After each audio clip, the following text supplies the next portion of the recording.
First, I'd like to thank Ed Eichhoff and Ruth Gray for spearheading issue 92, the approval by council of the mayor's choice for law director. Last council meeting, I responded to a Sun Messenger article dated October 11th, where Council President Miller stated that he had voted against the proposal because they didn't give one good reason why we should change the way we're doing it now. And in response to that comment, I stood before council and gave some contemporary reasons as to why I believe this legislation to be much needed and sorely overdue. Nothing I read to you last meeting is or should be private information. It's all readily available on the internet via the civil court docket, the Secretary of the State of Ohio business filings, the Ohio Supreme Court lawyer directory, and the Cuyahoga County Recorder's office. My point was thus proven by the response we all witnessed from Mr. LaGrasso as I finished. He responded as follows. He said, "I have waited with bated breath to see what low-down scumbag piece of garbage was going to try and bring this up." Now, during the last election, Council President Mr. Miller, it appeared that he went back 20 years into someone's past and he found some information about one of the candidates that he was running against. And he offered that information to the Sun Messenger for publication.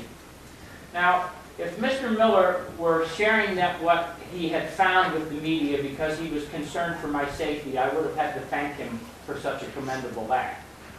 Or if in fact he were sharing that information to sully a man's reputation in order to win an election, then I would have to say that Mr. LaGrasso's response to me would have been more appropriate for Mr. Miller.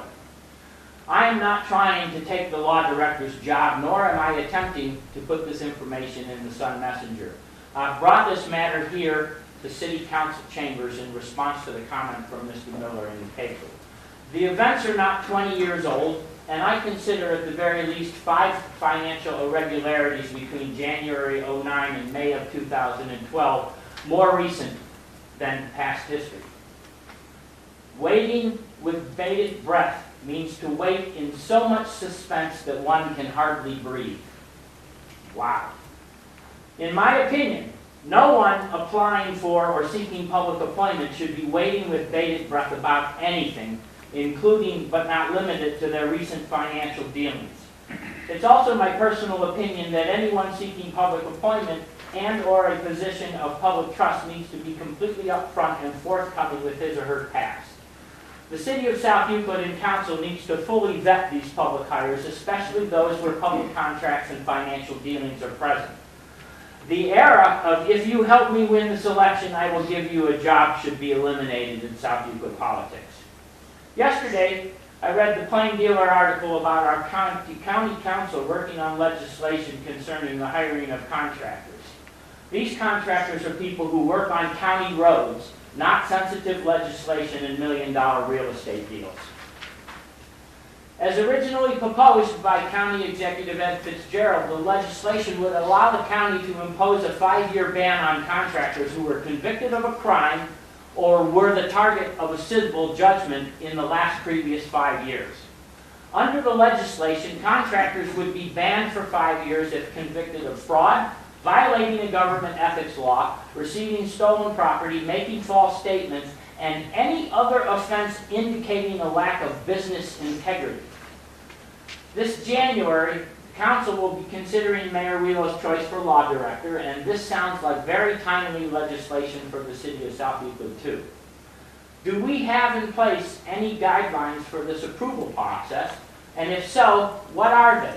And what will Council be looking at in order to confirm or deny the Mayor's appointment?